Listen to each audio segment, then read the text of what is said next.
Здравейте, приятели! Аз съм Емко и добре дошли в моя YouTube канал.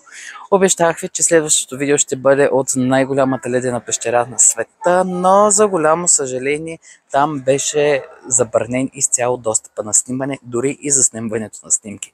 Така че не успях, за голямо нещастие, но днес се намирам пред природния парк Бломберг. В момента се намираме тук долу. Тук по-скоро ще си хванем лифта и ще се изкачим до 1236 метра височина. След това ще поемем по тази пътека, за да видим дали кравичките ще успеем да ги видим в тази част.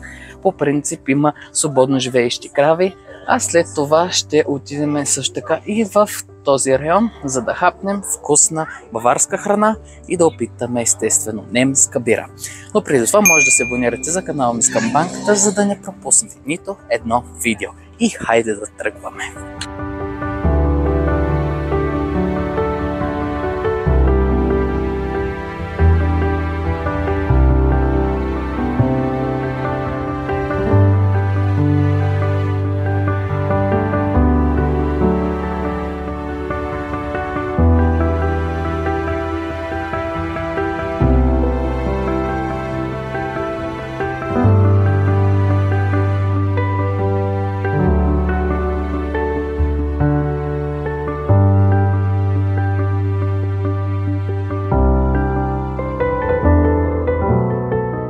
Ето вече сме на лифта.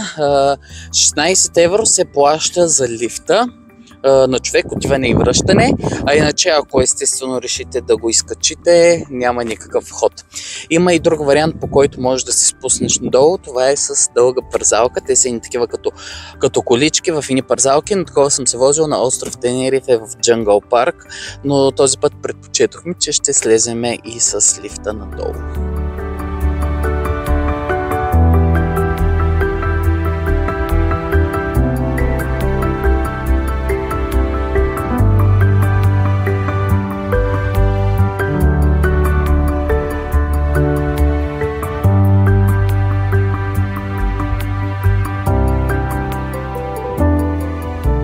Ето я и първата зашеметяваща гледка. Намираме се на 1210 метрова височина и погледнете каква красота е. Хората се летят с парашути, други се разхождат. Тук и с тези полянки също така трябва да открием и красивите кравички, за които дойдохме специално до тук.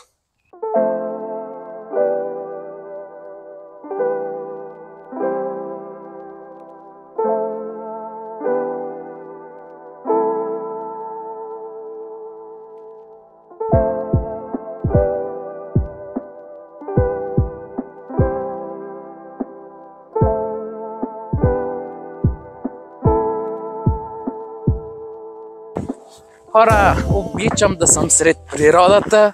Напоследък така все нямам време, но много се радвам, че днес намерих няколко часа да прекарам тези красиви планини.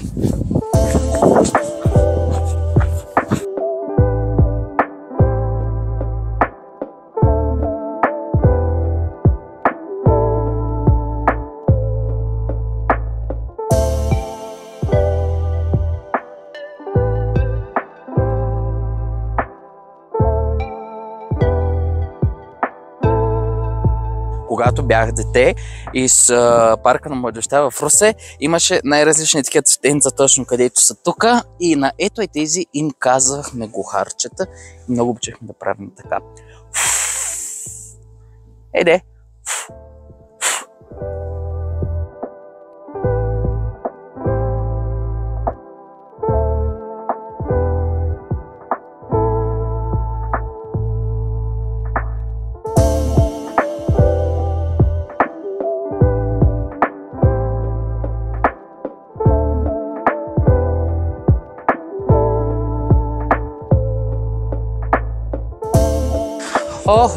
Планини не съм изкачвал от години. Нещо остарях май. Колената не ме държат.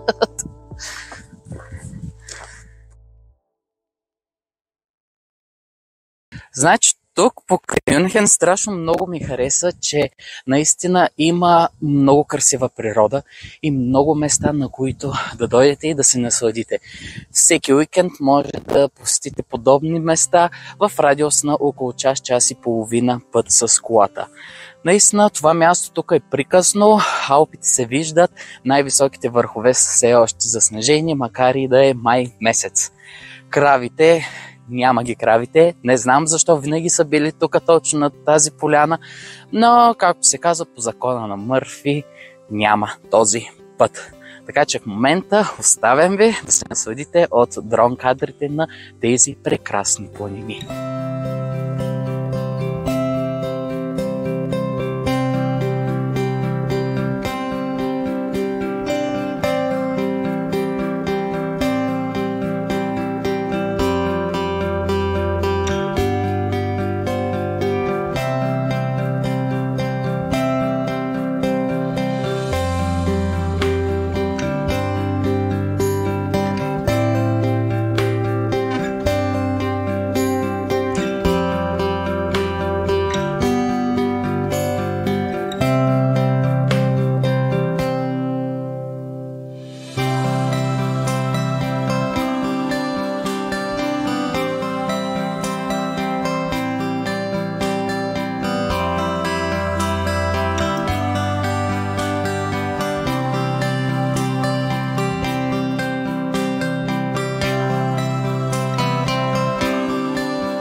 Вижте колко много детайлинки тук има из цялото поле. Но аз, ако трябва да съм честен, 4-листна детайлина никога не съм срещал при живота си. Да видим дали този път ще успея да срещна.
Много е хубаво, че тук има две места, откъдето хората могат да се спускат с този тип. Не знам как се води парашут, не е със сигурност, но нещо подобно е. И е много готино, че тук има така като пейчица, откъдето можеш да ги наблюдаваш. Със сигурност трябва да бъдеш някакъв много голям специалист и доста дълго време отнема, за да се научиш да летиш по този начин с това парашутче. Така че погледнете, гледката е прекрасна. Чак съжалявам, че днеска ми е последния ден в Мюнхен и утре трябва да си тръгна.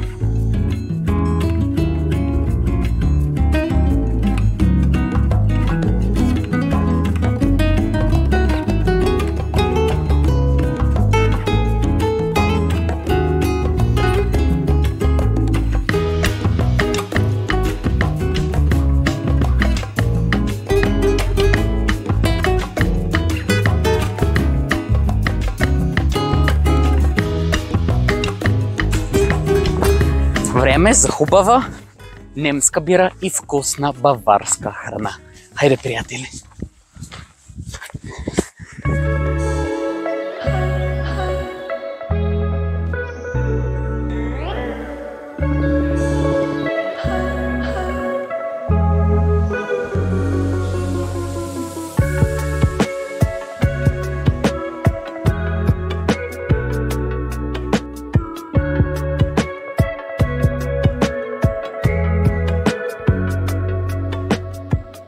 Погледнете, тук съм си поръчал най-различни, то не само аз да, ама така крадат на другите също да опитам.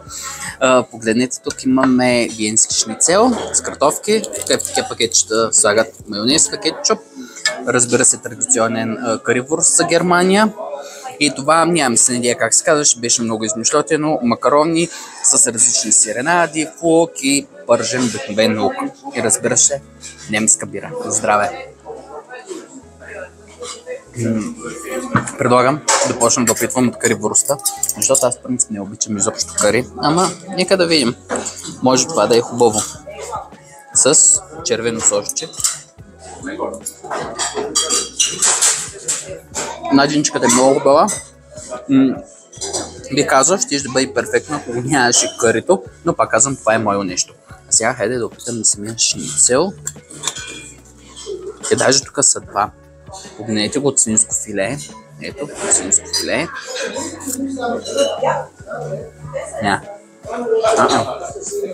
Шницел е ужасен. Няма нито сол, нито черен пипер, някакви поправки. Така че не. А сега нека да опитам макароните. С много сирене са. Макароните ми харесаха. Давам 10 от 10 точки за тях. В Германия също така много обичат такива салатки да сервират с някакъв млечен сос или нещо сортова, да има грозди, портокалче, абсолютно всичко малко, като бит пазар, сложено вътре, но поне е вкусно. Така че в момента хапваме и след това ще видим какви неща ще ги вършим.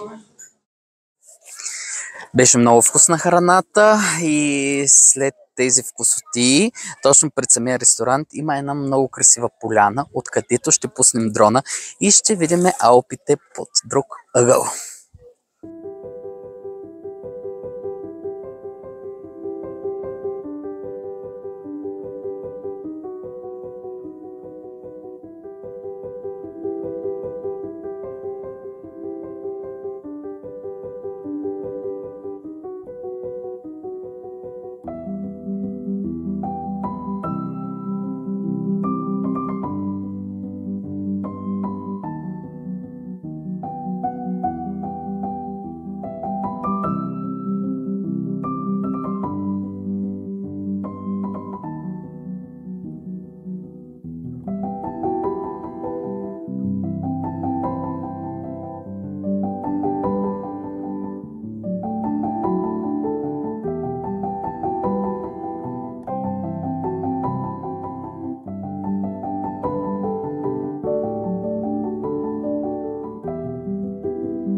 Това беше, приятели, видеото за тази седмица. Надявам се да ви е харесало, защото такъв тип видеа не съм правил до сега.